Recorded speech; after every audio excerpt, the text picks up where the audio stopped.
Man, you can feel the energy shifting in NASCAR right now, and if you're a real fan, you already know exactly what I'm talking about.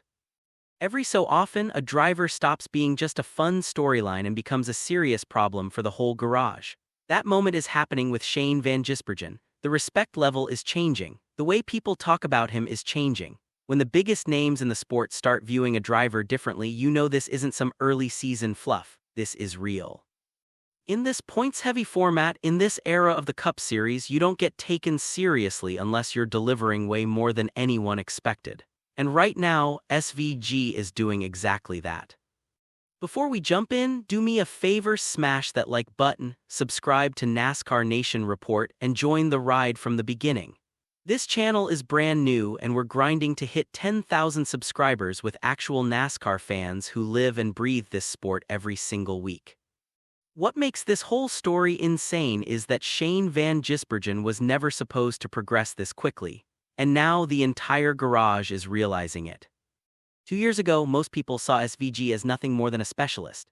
The guy from New Zealand, 3-time Australian Supercars champion, 80 wins, 3 Bathurst 1000 victories. He showed up for one race at the 2023 Chicago Street Course with Trackhouse Racing and absolutely stole the show by winning on debut. First driver in the modern era to win a Cup race in his very first start since Johnny Rutherford did it almost 60 years ago. First New Zealander ever to win a NASCAR Cup race. It was an incredible moment, but most people thought it was just a one-off story, not the start of something bigger. 2024 seemed to back that up at first. He ran full-time in the Xfinity Series with Colleague Racing, won 3 races, all on road courses.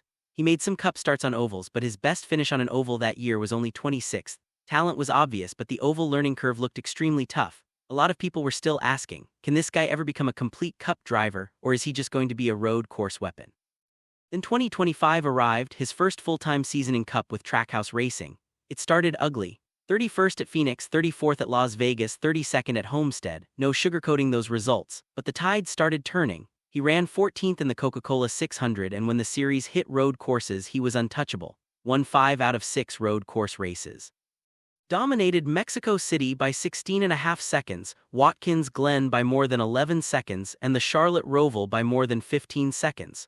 That's not winning, that's total domination.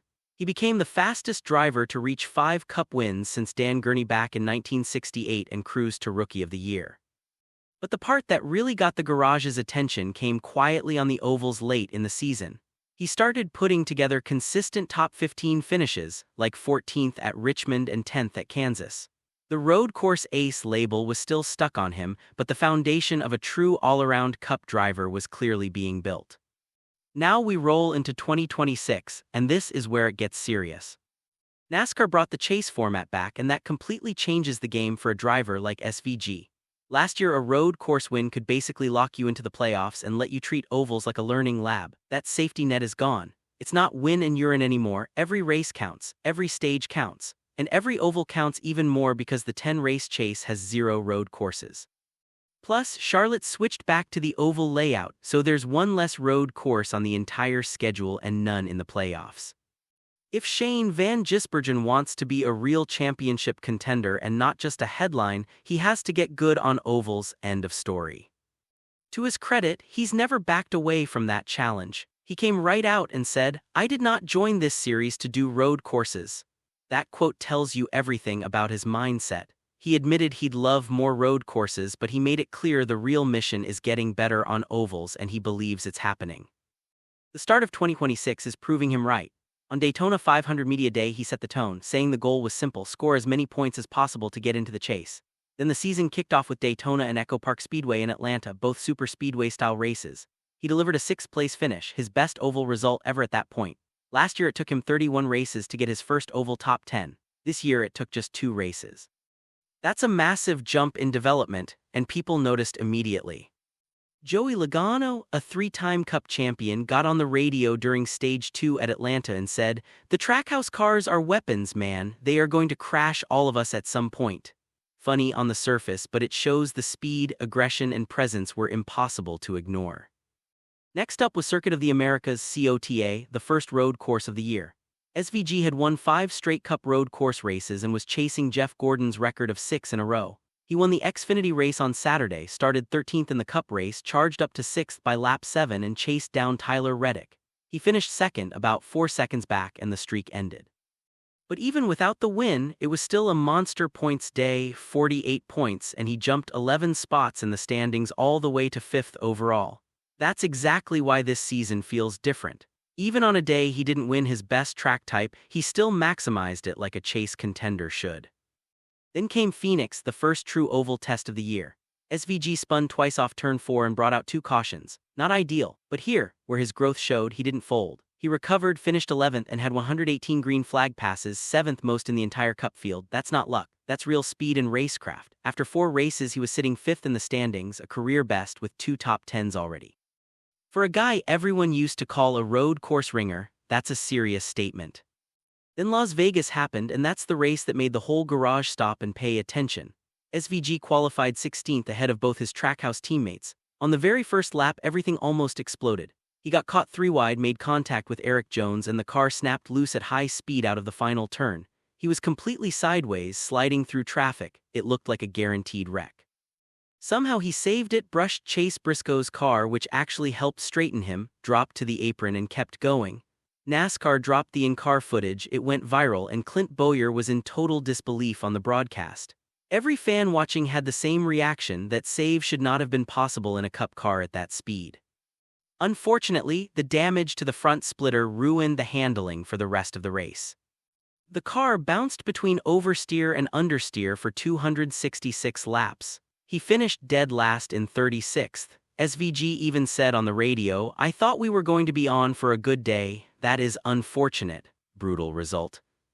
But strangely, that Las Vegas race may have boosted his reputation even more because that save reminded everyone how insanely talented this guy is behind the wheel.